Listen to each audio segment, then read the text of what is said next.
Welcome, everybody, to the first edition of Can You Reach the Summit? This is part of our Explore the Summit series, where we're going to take a deeper dive into our 9 league members throughout the fall just to showcase what's going on their campuses, showcase some of their current student athletes, and get to know them a little better. That's what today is for. It's a trivia game show / interview with a male student athlete and a female student athlete. Today's first contestant, he's getting things started for us, is Cole Streich from the University of South Dakota. Welcome in, Cole, just for starters, tell us a little bit about yourself.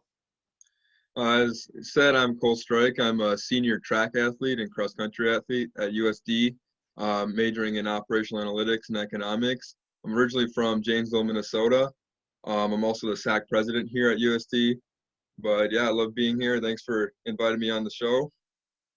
Yeah, no problem. We're excited to get this started and just kind of have some fun with our student athletes and let them compete a little bit during the fall, because it is a crazy time to be alive for sure here in 2020.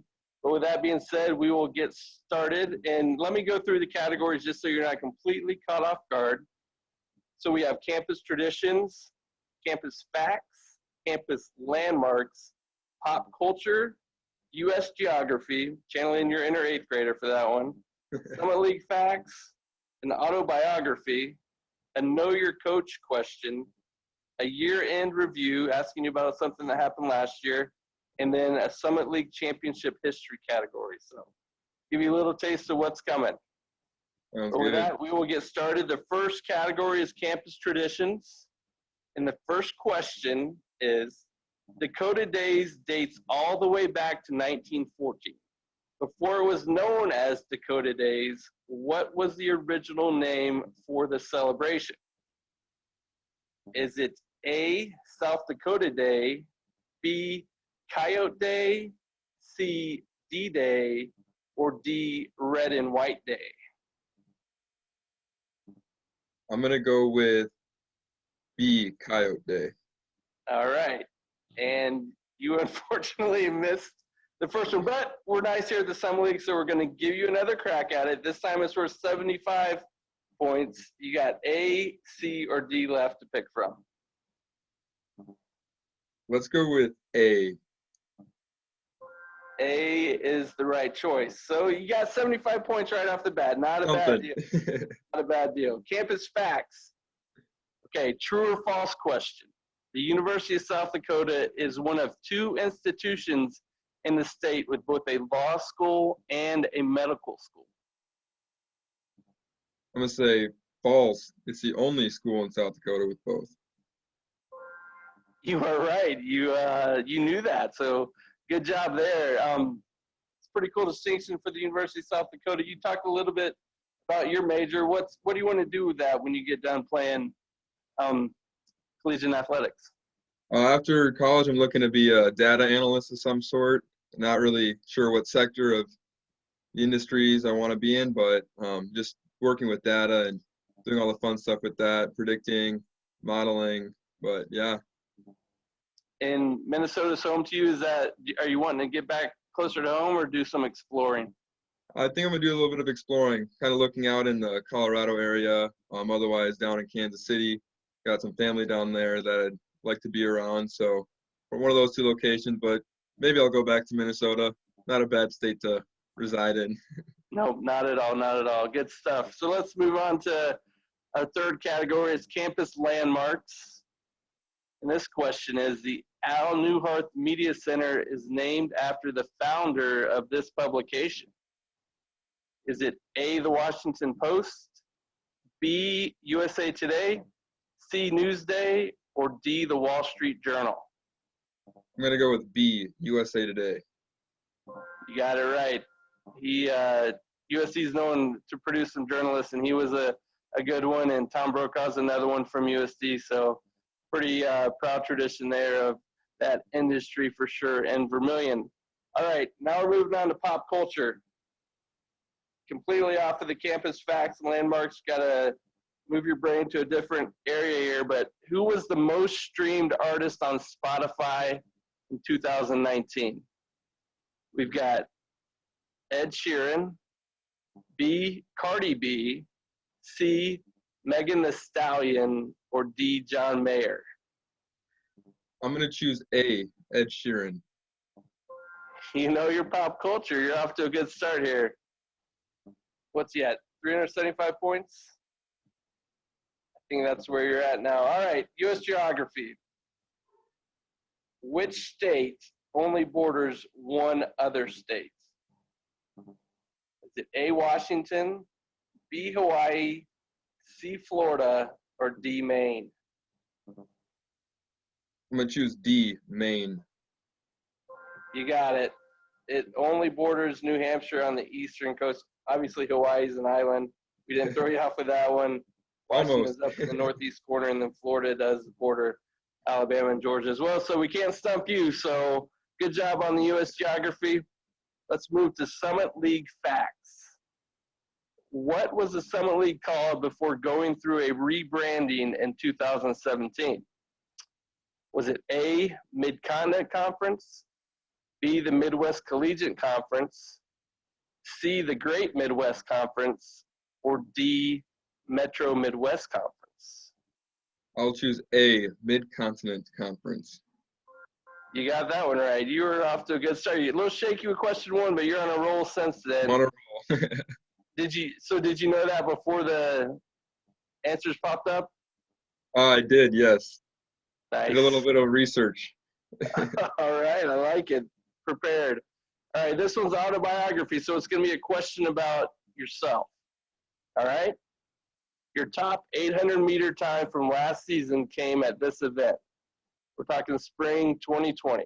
Is it the Iowa State Classic, the Adidas Classic, C, the Jim Emmerich Invitational, or D, the Nebraska Tune-Up? It would be D, the Nebraska Tune-Up. Nice job. What was rolling for you that day? Did you feel a little different on race days and know that you're gonna run off? We had a nice workout that day or that week, so I actually didn't feel that great during it, but I just stuck myself in a good position and worked with one of my teammates and ended up pushing myself to 1.5 second PR that day. But nice. Congrats on that. Is that kind of what you like most about track and field and cross country, is the camaraderie and the teammates and being able to pace yourself and run with other athletes? Yeah, definitely. I mean, we have a lot of great guys at USD, a lot of guys that are around my talent level. So just in practice, in races, I'm always having someone to run with, whether it's for the first half of the race or the whole race. But yeah, it's one of my favorite things is just having the guys around me, and every day we're working to push each other and make each other cool. Good deal. So better. This next one is know your coach question. So if you did research, then hopefully you read up on one of your coaches here. But the cross-country coach is Coach Fitzsimmons. He's also the distance coach. Which South Dakota high school did Coach Fitzsimmons turn into a state and regional power in cross-country before taking a job at USD? He's smiling, so you may already know this one. But is it A, Canton, B, Yankton, C, Vermilion, or D, Garrettson? B, Yankton. Oh, it is Yankton. I think our system's messed up. It was Yankton. See, Okay. This is the first goof up that we've had. We'll give you 100 points, but it was Yankton. I like the You had me scared for a second. That was pretty good. So did you know that obviously about where he came from? It's just down the road from Vermilion, but he's been in that area a long time doing what he does. Yep, I knew a little bit of his previous history coming here, so I knew Yankton was a powerhouse under his regime, so that question wasn't too difficult for me. Gotcha. What do you like most about competing for Coach Fitzsimmons? He's very personable. He's a friend and a coach at the same time. He's always there for you, whether you're going through issues at home or maybe academic issues, just always someone to talk to. And that's one of the things that really drew me to USD when I first was looking here. Awesome. Sounds like a great coach to run for. Sorry we goofed up there, but you will get the 100 points. So you're at, I think, 775 now with 2 questions to go. It is year-end review. So the question, your Coyote squad placed 3rd at the Summer League Indoor Championship last year. So how many consecutive top 3 finishes did that give your squad at the event? Is it A3, B4, C5, or D2? I believe it was B4. You would be correct. You are on quite the hot streak right now. That is 4 in a row. Top 3 finishes, nothing to complain about there. But what do you guys want to do to try to get into that top 2 and even win a championship this year? We definitely have a lot of work to do. Summer League's full of a lot of good squads. Just basically just having that all-around team effort and coming to the championship meet ready to compete is the big thing, and preparing ourselves all season. Nice. All right. Final question. Summer League championship history. So not to your women's cross-country team at USD. How many Summer League championships have they won since joining the Summer League? Is it A2, B6, C3, or D5? I'm going to go with D5. Cole, it was really good. I might have to toughen up the questions here for all the other student athletes, but after that first one where you got wrong 9 in a row, so you finished with 975 points, that's quite the run there. That was fun. Like, I just getting to know you better and see your personality a little bit, and being able to show off your knowledge and not only the campus but Summer League history. Kudos to you for that, and even pop culture and US geography. You nailed all the categories, so that was great. Yeah, super time. Really appreciate you joining us, and we'll see how Claudia does. Combine your 2 scores and see where the Coyotes stack up as we roll into the rest of these Explore the Summits and these challenges of Can You Reach the Summit. So thanks a lot, Sounds Cole. good. Thank you for having me on.